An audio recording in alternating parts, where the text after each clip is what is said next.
turn it over to Ian Bennett. Thank you.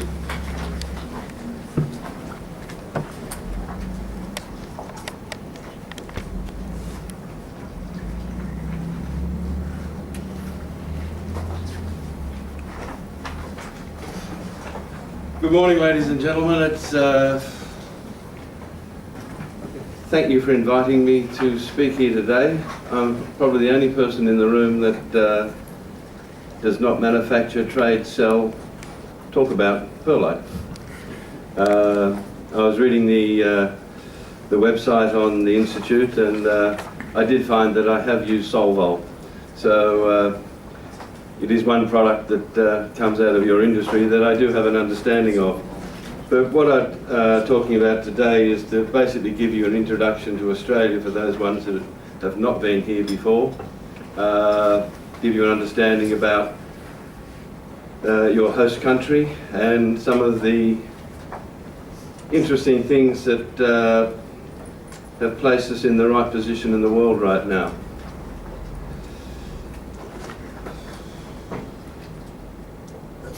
We'll use this then. You're going to hear this a lot. G'day. Famous Australian welcome.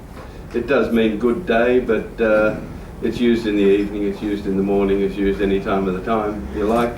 So if you hear g'day, you know that someone's liking to talk with you. I thought I'd give you an idea of Australian demographics to start with for the overseas visitors. You can see that the east coast of Australia is where most of the people live, and that's where most of the industry is. The country itself is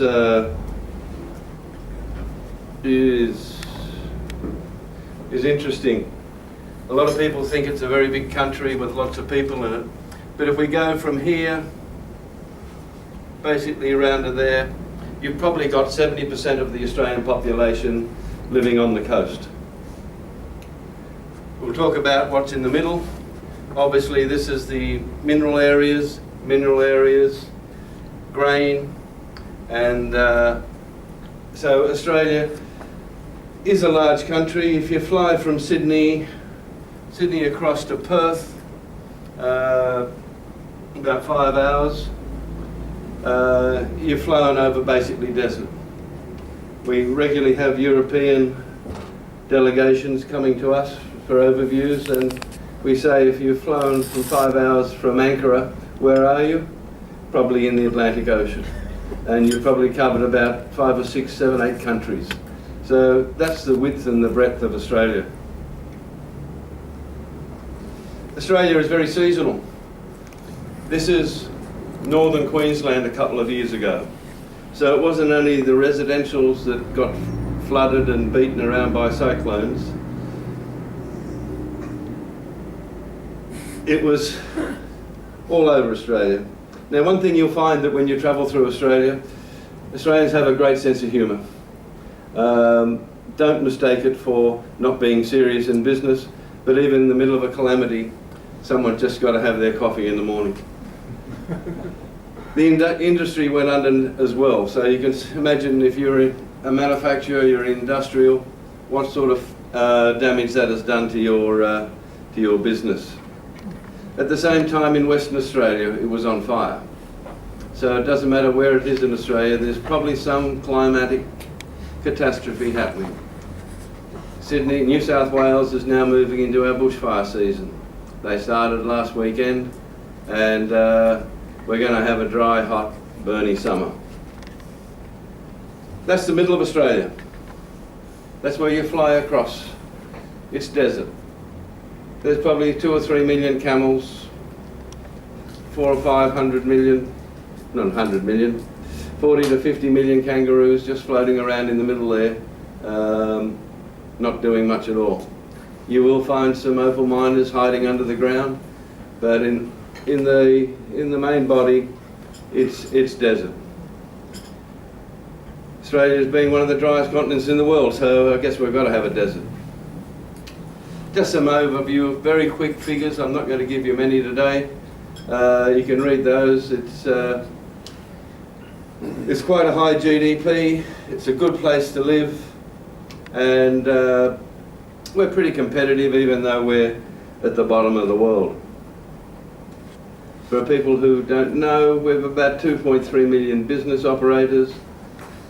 Small SMEs are the big things here. We have less exporters than importers. We are a service-orientated country. Manufacturing is 10%, mining is only 4%, and agriculture is 3%. So putting that in perspective, everybody thinks we're a quarry and a farm, but we have very, very high levels of economic activity in the service sector. Social landscape of Australia. 65% of the people have a high education. Just about everybody has access to the internet. We have this chronic disease with 22 million people. We've got 29 million mobile phones. My unborn granddaughter has probably got a phone. It's sad when we can't walk around with just one phone, but that's the way we work. The weekly income is pretty high compared to other parts of the world. The interesting thing about Australia is that you can see we're a nation of immigrants. And it's something we're quite proud of. When you walk around Sydney, you'll find every restaurant of every shape, size and description. And more than 5 million people in Australia speak a second language on a daily basis. In fact, if you came into our organisation, it's like a League of Nations. There's not many languages that are not spoken within our group. Some interesting points if you're doing business with some of the Australians in the room. We are particular about time. If a meeting's at 9 o'clock, it's not 9:15 or 9:30. We're good talkers. And if you're also good talkers, someone's got to make a decision on who's going to be the listener. Otherwise, we'll just go around in circles. Australians are not offended with the word no. We don't like to do the dance in negotiations. Get to the point. We're not offended if you say no. Most Australian companies will find time to meet you if it's beneficial. It gets back to the practicalities of the dance. If there's no benefit in it, they're not going to waste time. Gift giving is not usual in Australia. And as we saw in that opening slide, humour is a regular part of our discussions, but that doesn't mean we're not serious. You'll also find that because of our history, we're quick decision makers. Very rarely will you find your key contact having to go off and speak to the board or speak to someone else or speak to someone else. If the Australian person has been selected to meet you, he will be the person capable of making most decisions. Now, talking about the topic today, Australia is on the doorstep to the Asian region, challenges faced and the advantages it brings. Our former Prime Minister captured it in a white paper that she released politically before her demise. And Australia's always been seen as the country at the bottom. A lot of people from Northern Hemisphere actually wonder how we stay on the world. We're theoretically walking upside down. But the tyranny of distance has been our main bugbear as we go through, because traditionally Europe and America were our markets.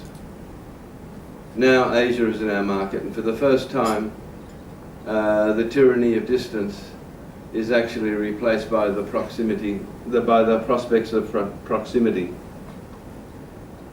We are close to Asia, we're in the same time zones. Our multicultural demographic gives us great contacts into this region. Asia's rise is changing the world. Asia will not only be the world's largest producer of goods and services, it will also be the greatest user of those services. So we're good. 60 years of planned migration, 6.5 million from 200 countries. So you can actually see what we've got here. China and India are very high on the import migrant list. The two largest economies in Asia, India and China. Vietnam is not far behind. One of the emerging economies in Southeast Asia. 90 million people starting to get ready to do work. China has the 1/3 of the Chinese students studying overseas studying in Australia. But we also have a very large demographic from South Korea and Malaysia, plus the Vietnam and India. So Asia has suddenly seen that we're a good place as a destination. And we know that once a person has done their education, whether it be a master's or a PhD, they actually become an ambassador when they go home. And so there's a lot of big links developing within the alumni in Australia. The other thing we're doing is Australia, like probably the rest of the world, because the Doha round has failed, people are still trying to keep it alive, but Australia's gone on a pathway of free trade agreements.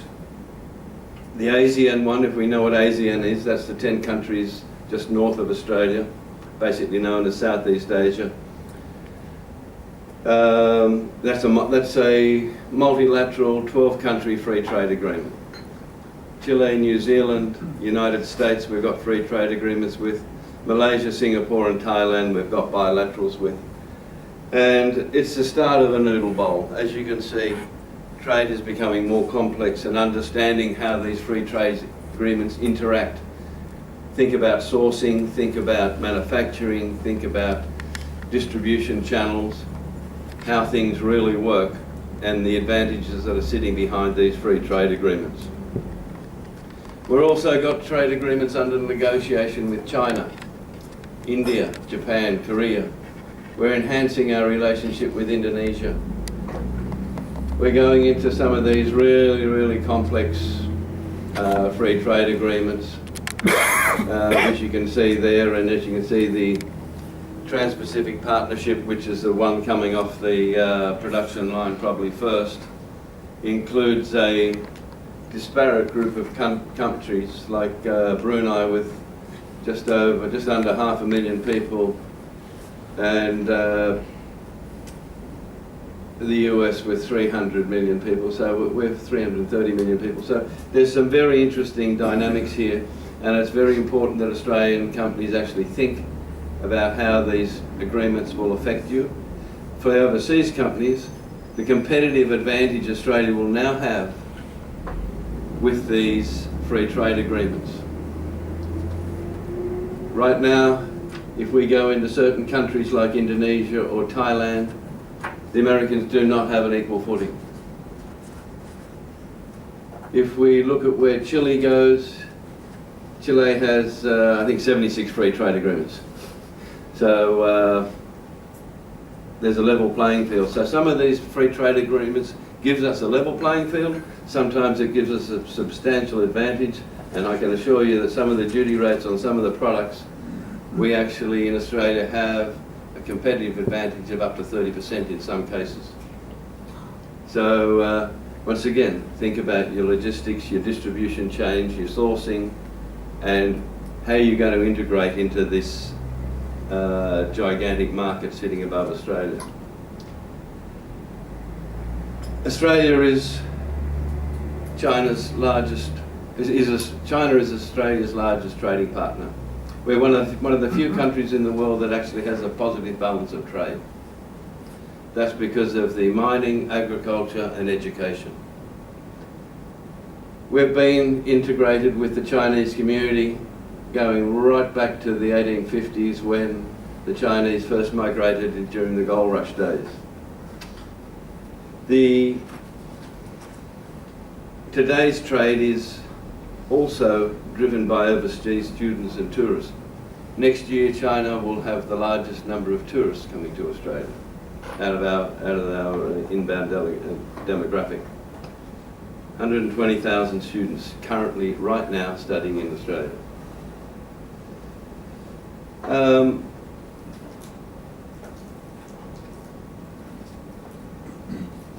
117 billion dollars worth of trade between the two countries, and for Australia that's exceptional.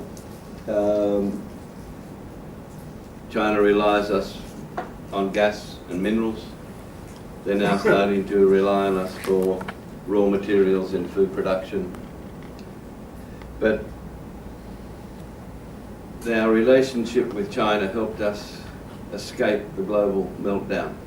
We did not go into recession. Many other economies in the world, particularly the US and Europe, in many ways are still suffering from that meltdown. There was 3 or 4 countries in the world that weren't affected: India, Indonesia, and Australia. India and Indonesia because they had no exposure to the global derivatives market. Australia because we just kept on exporting, and China required our products. ASEAN, for those who don't know what ASEAN are, they're the 10 countries of ASEAN, a very important part of our export demographic. 600 million people. You've got some very, very advanced economies like Singapore, Thailand, Malaysia, but you've got some growing ones coming out, Cambodia, Laos, and now everybody's starting to talk about Myanmar. I prefer to call it Burma. It's easy to say.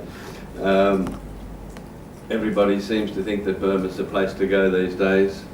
Good luck. It's still not the right place, but it's an important thing to understand because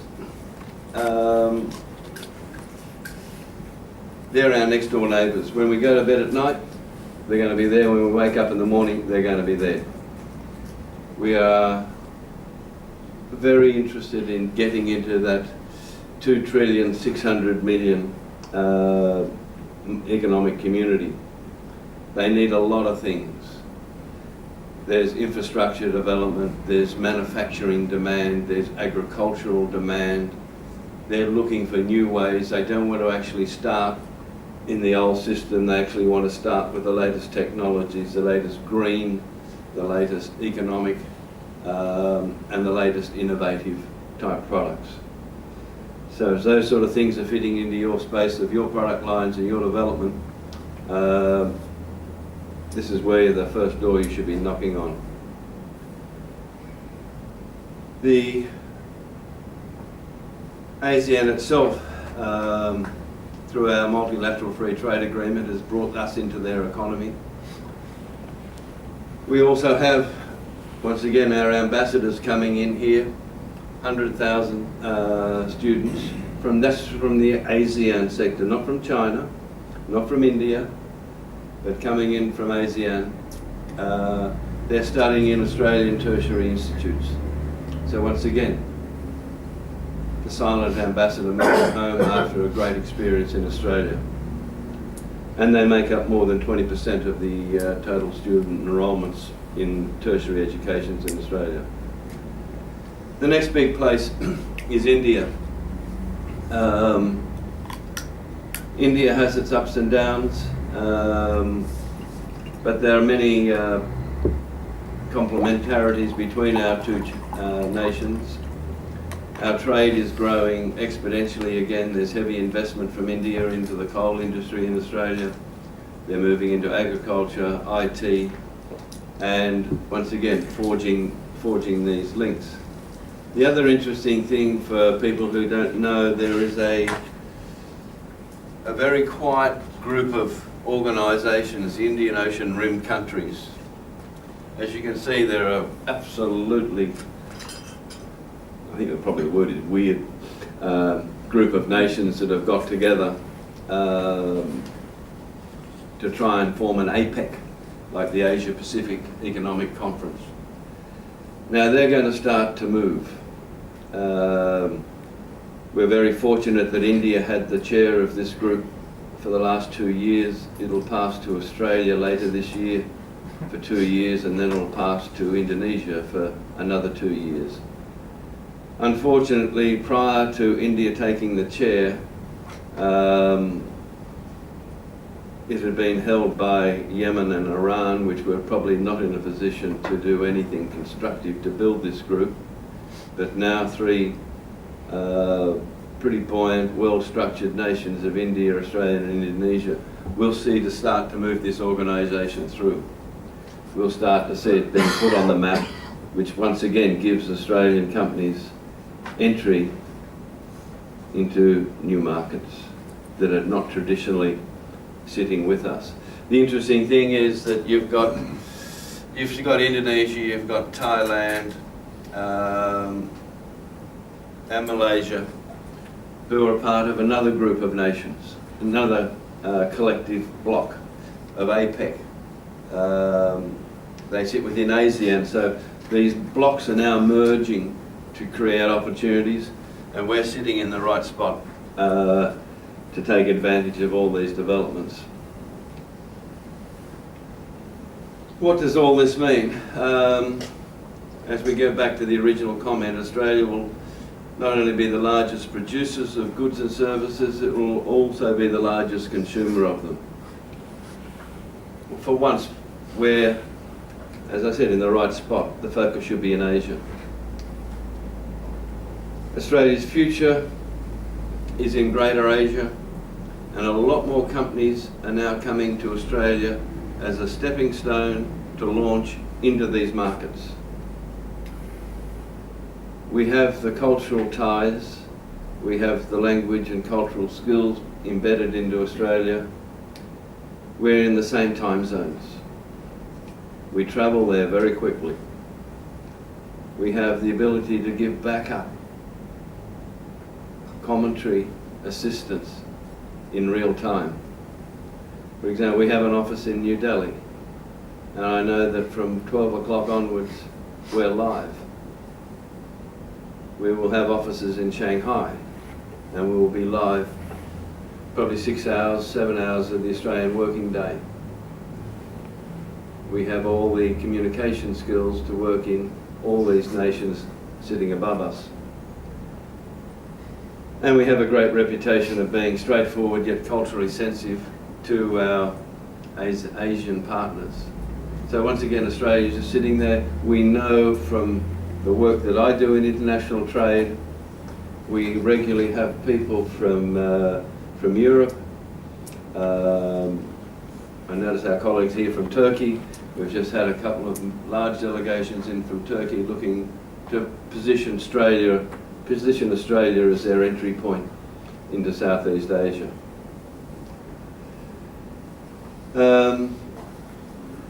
We have very little baggage. We're not seen as an aggressor. We're not seen as a country that interferes in the politics, with the exception of Indonesia this week, where ex-foreign ministers seem to be getting out of control. But as a rule, we're just seen as good business people. And most times we get it right the first time. As I said, many EU, US and Middle East countries are now using Australia as a launch pad into this dynamic region.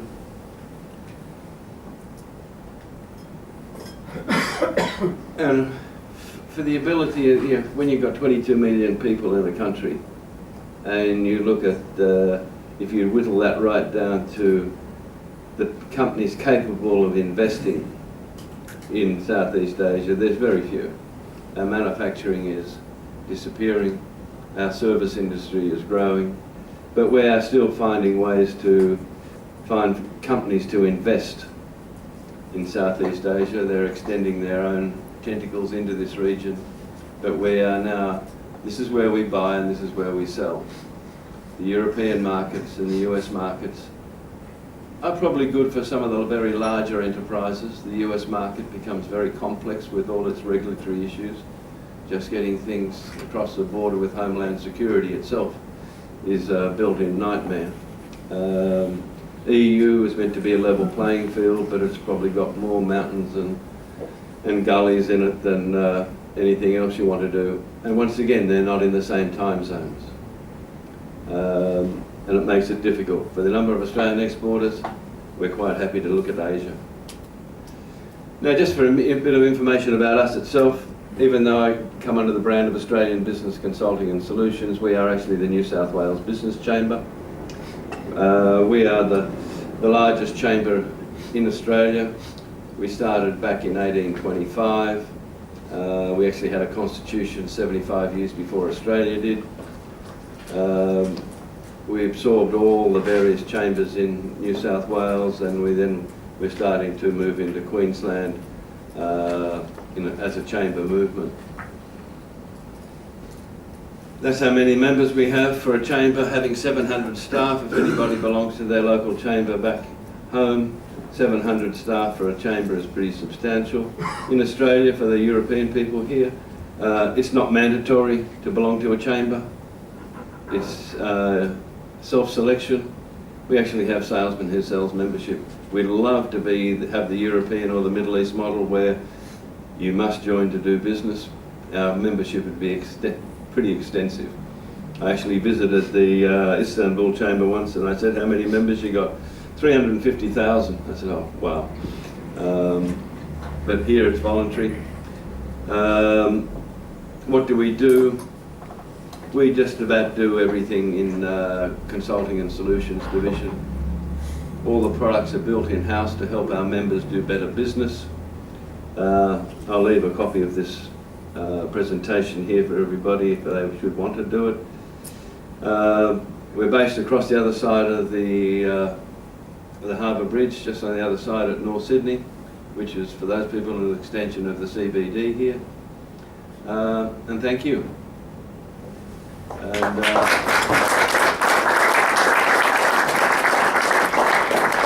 I'm quite happy to take any questions, should there be any.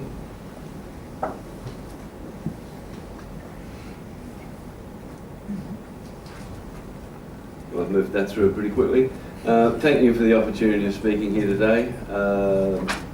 I wish you well on your conference. You seem to have a great range of activities involved. You'll definitely get to see Sydney and the best parts of it. And I was commenting to a couple of people here before with my travelling around and being involved in associations and trade itself. It's very rare to see an industry group who sits down and shares knowledge and exchanges ideas on the basis that I can see is going to happen here today. And it's a great model, and I wish a few other organisations in Australia would take this model forward, because it can only help companies grow, and I hope you all grow out of the end of this. Thank you very much indeed.